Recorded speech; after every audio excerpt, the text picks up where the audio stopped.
जय श्री राम। श्री हनुमान जी का चमत्कार देखना है तो इस एक उपाय को आप कर लीजिए। सिर्फ इस एक शब्द को बोलिए, हनुमान जी का चमत्कार आपको प्रत्यक्ष दिखाई देगा। आपको श्री हनुमान जी का चमत्कार प्रत्यक्ष दिखाई देगा। सिर्फ और सिर्फ आप इस उपाय को कर लीजिए। बड़ा ही पावरफुल उपाय है। इस एक उपाय को आप कर लीजिए। वह उपाय कौन सा है, आइए जानते हैं। देखो, आपने किसी भी महीने के शुक्ल पक्ष के मंगलवार के दिन से यह कार्य करना है। शुक्ल पक्ष में इसलिए बोलता हूं कि शुक्ल पक्ष में सभी शुभ कार्य किए जाते हैं और शुक्ल पक्ष के मंगलवार के दिन आपको जिस भी कार्य को आप प्रारंभ करते हैं वह शुभ ही शुभ होता चला जाता है। इसलिए मैं शुक्ल पक्ष के मंगलवार से इस कार्य को बता रहा हूं। करना क्या है, किस तरीके से क्या क्या करना है, आप समझ लीजिए।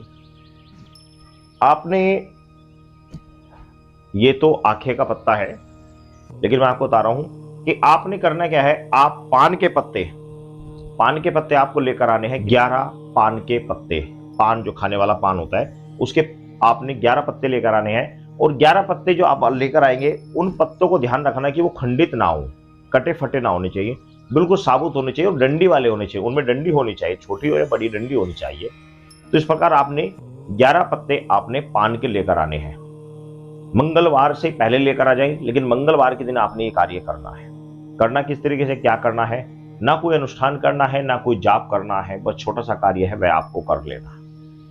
आपने अपने घर पर या मंदिर में, जहां पर आप आसानी से आप इस कार्य को कर सकते हैं, किसी नदी के पास, जलाशय के पास, नदी का मतलब जो सिद्ध नदी होती है, गंगा, जमुना, सरस्वती, कावेरी, गोदावरी इत्यादि किसी नदी के किनारे पर भी आप इस कार्य को कर सकते हैं। बड़ा शुभ जगह होती है। गौशाला में कर सकते हैं, पूजा स्थान पर कर सकते हैं, अपने घर में शुद्ध स्थान पर कहीं पर भी आप इस कार्य को कर सकते हैं। करना क्या है, आपने कुछ आम की लकड़ी आपने अपने साथ में ले लेनी है।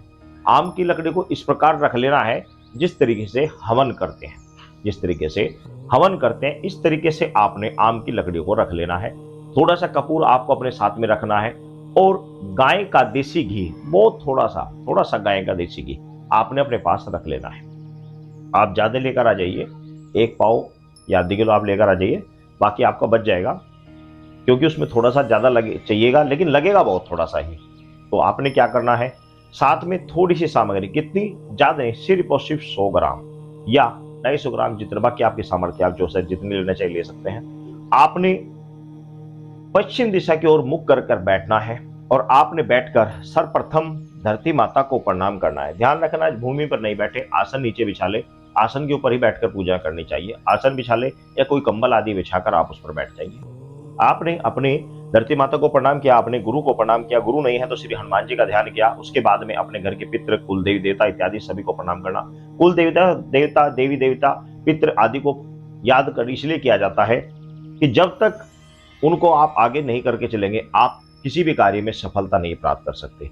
क्योंकि घर में रखवाली उन्हीं की होती है, उन्हीं की अनुकंपा से कोई चीज आती है, कोई चीज जाती है, कोई सुख दुख जो कुछ भी होता है सब उनकी इच्छा के अनुकूल ही होता है। तो घर में पितृ, किसी भी शुभ कार्य करते हुए पितृ, कुल देवी देवता का आह्वान करना, ध्यान करना अति आवश्यक है। उनका ध्यान करेंगे तो आपने सामग्री उठानी है।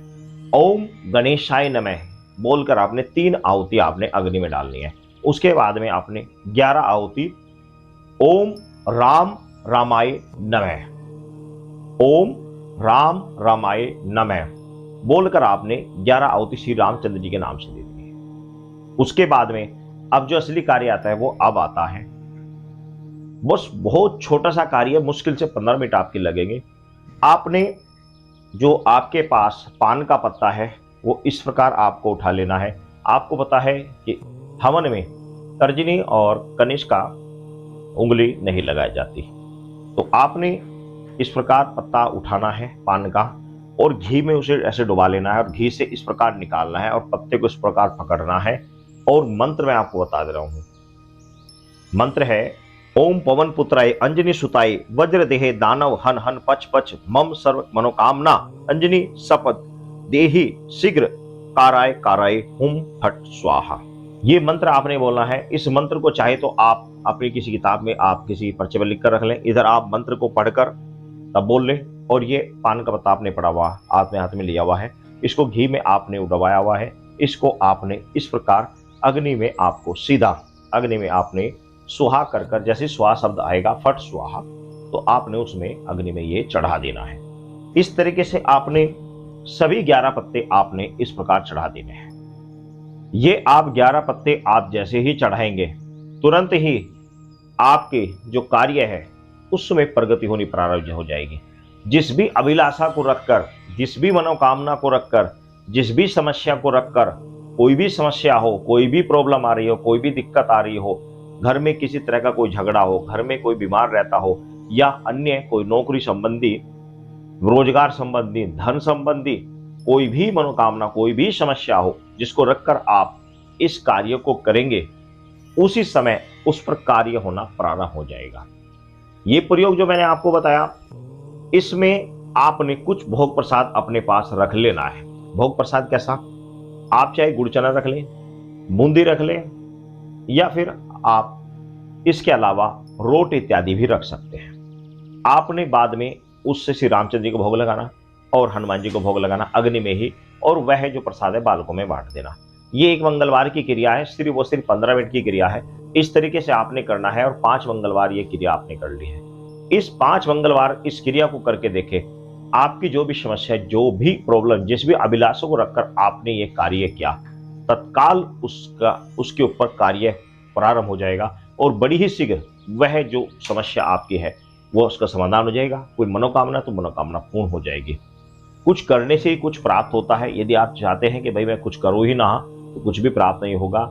ऋषि मुनि सैकड़ों वर्षों तक तप करते हैं, सैकड़ों वर्षों तक हवन किया करते हैं, तब जाकर उन्हें कोई चीज प्राप्त होता है।